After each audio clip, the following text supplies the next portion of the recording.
In a garage, Charlie's repairing the plane that his wife Sarah gifted him on his birthday. Sarah interrupts him to tell him she's leaving soon for a business conference in London. She invites him to come with her again, but Charlie turns her down because he has lots of work. Sometime later, Charlie arrives at the CIA headquarters.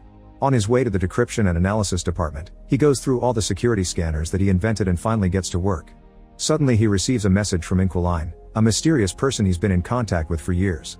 As usual, they have valuable classified intel to sell him, although this time Inquiline warns him that these documents could put the CIA at risk. Charlie tries to guess their location and says Istanbul, but Inquiline brushes him off. Afterward he works on analyzing the material, but surprisingly not even a genius man like him can crack the code. After lunch break, Charlie goes back to his office and gets a call from Sarah, who informs him that she's already arrived in London. However, Charlie already knows because he's been tracking her. They don't talk much because he's desperate to go back to the mysterious documents.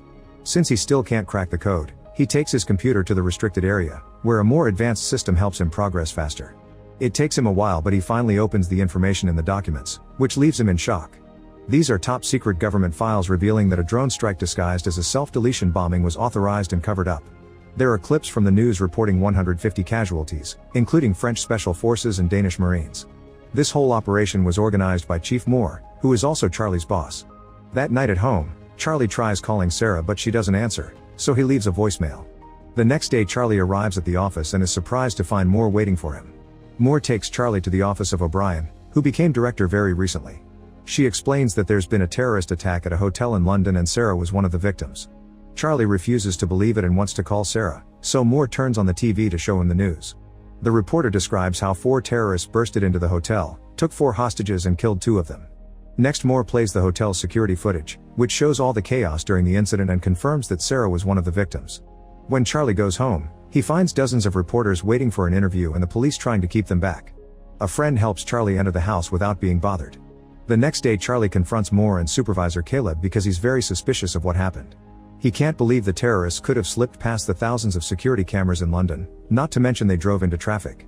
Moore promises they're investigating, but Caleb sends him home. The following day Charlie goes to the airport to pick up Sarah's body and her belongings.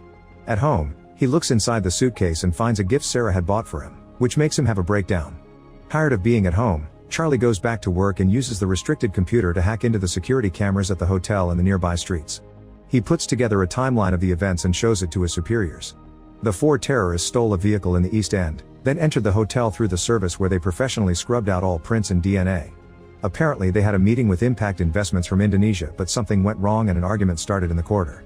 One of the firm's security men got angry, so a terrorist opened fire, killing one of the guards and leaving the other one in critical condition.